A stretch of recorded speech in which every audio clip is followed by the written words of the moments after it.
online media are sunshine and the air for the digital age. We can't live without it. Traditional media has really maximized on its effectiveness. It takes about 8 hours before news items can be generated and published. But online media are instantaneous, it is real time, and most importantly, through the online media, connected with this interactivity that surrounds it. It encourages the readers as well as the news gatherers on a very active platform where issues are discussed when you are faced with raw facts that are erupting. And this cowhead controversy is precisely the same thing. You have an issue, you have people who have strong opinions and feelings about this issue, and different people are affiliated to different, for example, different value system, and they want to have a say in this new age. They are very much aware of their rights, and whatever that they feel has violated the basic rights of belief and faith, they have to voice out. And what Malaysiakini did is precisely what a newsman must do. That is to report news the way it happened. As people say, journalism is the first draft of history. We have to respect that. Malaysiakini has been my sunshine and fresh air every day. I rely on Malaysiakini for breaking news. I rely on Malaysiakini for news alerts. I rely on Malaysiakini for opinion pieces. And most importantly, I rely on the Malaysiakini for news that traditional media do not print. Okay, about the cowhead videos, what is your opinion on MCMC asking them to take it down? I would expect the Multimedia Communication Commission to act as a commission rather than a cat's paw for the government of the day. MCMC was instituted under a parliamentary act. It is a commission. It is supposed to act independently, even though it has the convenience of invoking certain provisions in the act, but it betrays the spirit when the act was enacted. Firstly, Section 3.3 of the act says, no parts in this act shall be construed as censorship of the internet. What MCMC has resorted to is a form of suppression that betrays the spirit of the act. Number two,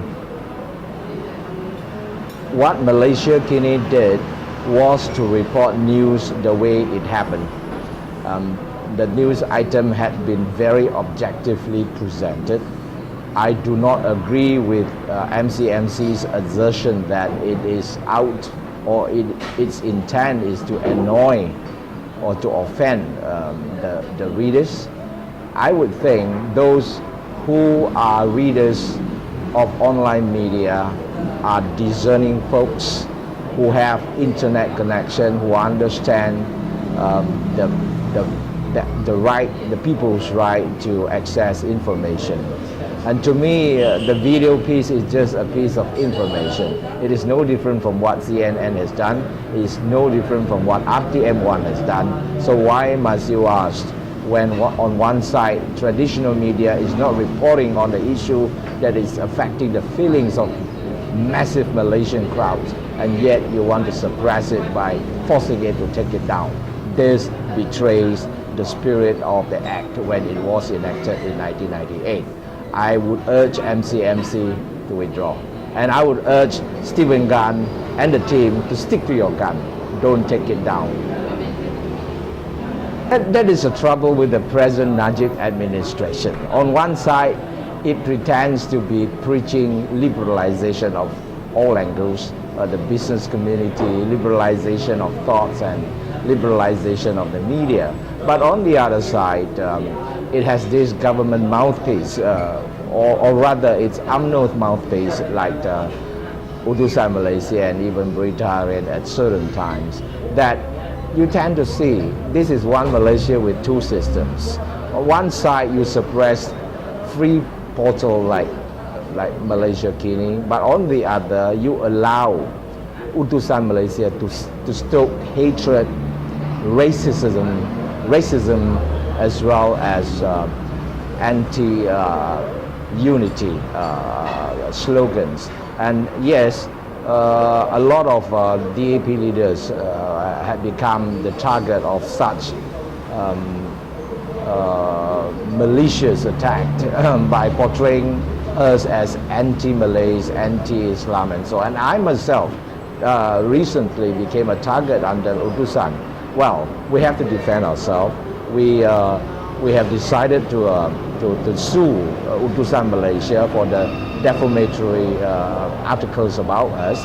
But that aside, we thought that in a progressive country like Malaysia, if we were to preach liberalization, if we were to preach national unity, we should have one set of law, not one set of law for us and one set of law for them. And I think oftentimes if we were to compare what Utusan has printed in the recent months, especially during the run-up to the by-elections in Manik Urai as well as in